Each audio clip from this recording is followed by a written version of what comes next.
Alibi क्या होता है? ALIBI alibi. एलिबी जो है इंडियन एविडेंस एक्ट के सेक्शन 11 के अंदर है। इसको क्या कहते हैं? चलिए मैं आपका फिर से स्वागत करती हूँ अपने चैनल लॉ नोट्स अकेडमी में। मैं हूँ रश्मि वोरा। मैं आपको बताती हूँ एलिबी क्या होता है। एलिबी एक लैटिन वर्ड है फ्रेंड्स। ये लैटिन शब्द है एलिबी, जिसका मतलब होता है कि कहीं और उपस्थित होना, मतलब अनुपस्थित, एक जगह पे अनुपस्थित होना। जहाँ पे क्राइम हुआ है, मीन्स जहाँ पे कुछ इंसिडेंट हुआ है वहाँ पे आप प्रेजेंट नहीं थे। ये कौन कर सकता है? कौन उस पर इल्ज़ाम लगा रहा है? कौन बोल रहा है कि वो प्रेजेंट नहीं था? तो एलिबी जो है section 11 of Indian evidence act, मतलब भारतीय साक्ष्य अधिनियम 1872, इंडियन एविडेंस एक्ट 1872 में ये बताया गया है कि एलिबी एक बहाना, जिसको आप कह सकते हो बहाना, लेकिन ये बहाना सच भी हो सकता है। ये आपका एक सेल्फ डिफेंस का एक रूल है इंडियन एविडेंस एक्ट का। इसको आईपीसी के थ्रू इसको एक्सेप्शन नहीं मान सकते हैं। इसके अंदर कहा गया है एलिबी का मतलब होता है कि एक जब कुछ फैक्ट जो रेलिवेंट नहीं है फैक्ट इन इशू के साथ में, बट फिर भी रेलिवेंट हो जाते हैं। जब कुछ तथ्य जो उसके साथ संयोजक नहीं है, जुड़े हुए नहीं है, लेकिन फिर भी जुड़े हुए हैं।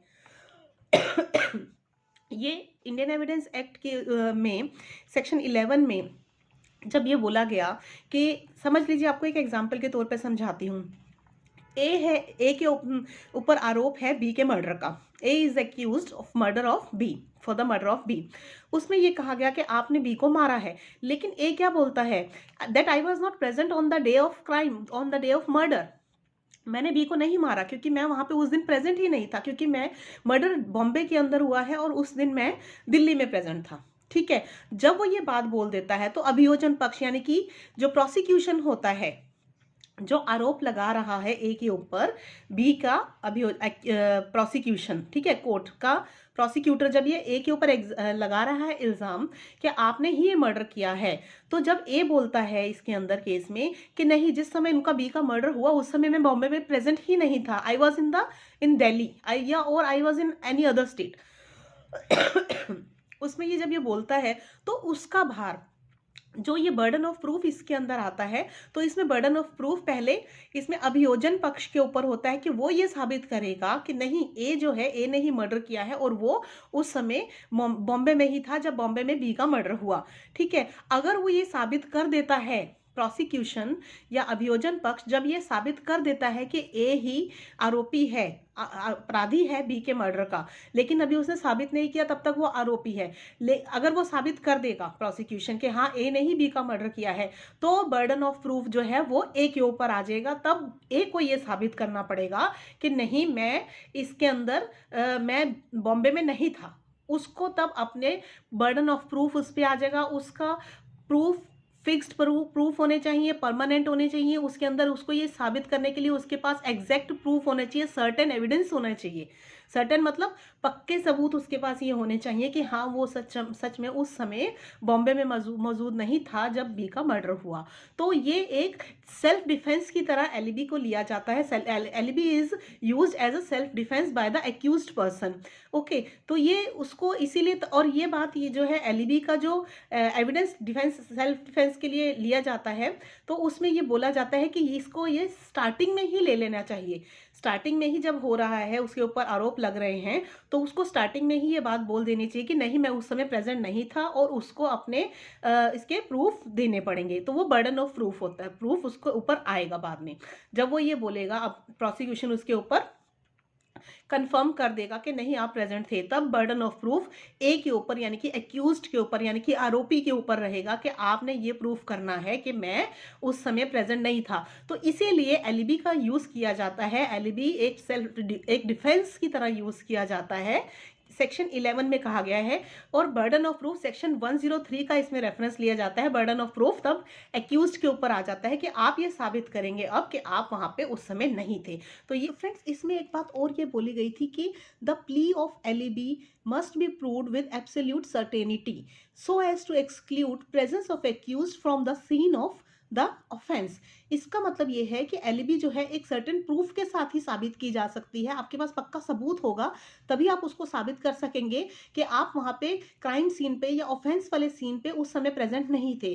तो ये बात एक केस के थ्रू भी आई थी, तो केस का नाम लिख लीजिए, मैं आपको बताती हूँ। केस का नाम है Bhuboni Sahu versus the king. AIR 1949 का केस है, पीसी प्रिवी काउंसिल का 257 नंबर केस का है।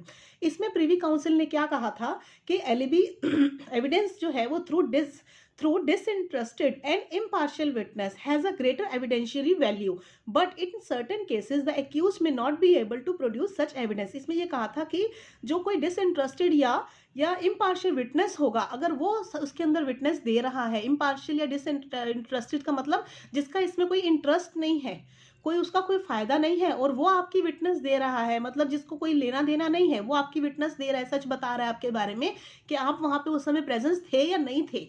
ठीक है, आपके बारे में बता रहा है कि आप वहां पे नहीं थे। एलिबी के केस में तो यही बोलेगा ना कि हाँ आप तो उस समय कहीं और थे या यहाँ थे। तो वो विटनेस अगर बता रहा है तो वो डिसइंटरेस्टेड पर्सन होना चाहिए। ठीक है, तो इसके लिए आप कैसे आप साबित करेंगे? अगर आप बताइए, अगर जिस समय क्राइम हुआ, ठीक है, इस केस में अगर ये बताया जाता है कि जब क्राइम हुआ, जब किसी का मर्डर हुआ, तो पर्सन बोलता है कि मैं अपने घर में सो रहा था। आप इस बात को कैसे साबित करेंगे कि मैं सो रहा था? सोने की बात को आप साबित नहीं कर सकते इसके अंदर। तो सोने की बात को कैसे कर सकते हैं? सिर्फ आपकी फैमिली मेंबर या जो आपके साथ में था या जो घर पे था, जिसको पता है कि आप सो रहे थे, वो डिसइंटरेस्टेड पर्सन होना चाहिए, वही आपकी बात को साबित कर सकता है, वो बता सकता है, वही आपका विटनेस है, सोल विटनेस, कि आप सो रहे थे। अदरवाइज कुछ ऐसी केसेस होते हैं जिसमें आपके पास कोई प्रूफ नहीं होता है बताने के लिए कि हाँ मैं सच में वहां पे प्रेजेंट नहीं था।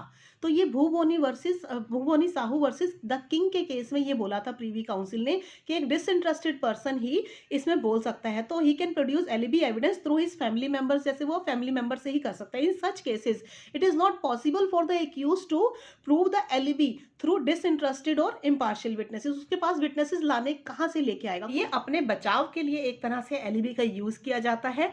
ठीक है फ्रेंड्स, आपको समझ में आ गया होगा। ये सेक्शन 11 के अंदर इंडियन एविडेंस एक्ट में बताया गया है और इसका रेफरेंस बर्डन ऑफ प्रूफ 103 के अंदर आएगा, जिसके ऊपर भी आएगा उस समय। ठीक है, और एक ये डिफेंस की तरह इसको यूज किया जाता है ताकि वो ये बता सके और उसके पास इस चीज का सर्टेन एविडेंस होना चाहिए एलिबी के लिए। तो आज का आपको टॉपिक समझ में आ गया होगा। एलिबी क्या है? एलिबी इंडियन एविडेंस एक्ट 1872 के अंदर सेक्शन 11 में बताया गया है, जो कि एक डिफेंस की तरह यूज किया जाता है। ये आरोपी अपने डिफेंस के लिए इसको एक बहाना कह सकते हैं, लेकिन ये कोई एक्सेप्शन नहीं है।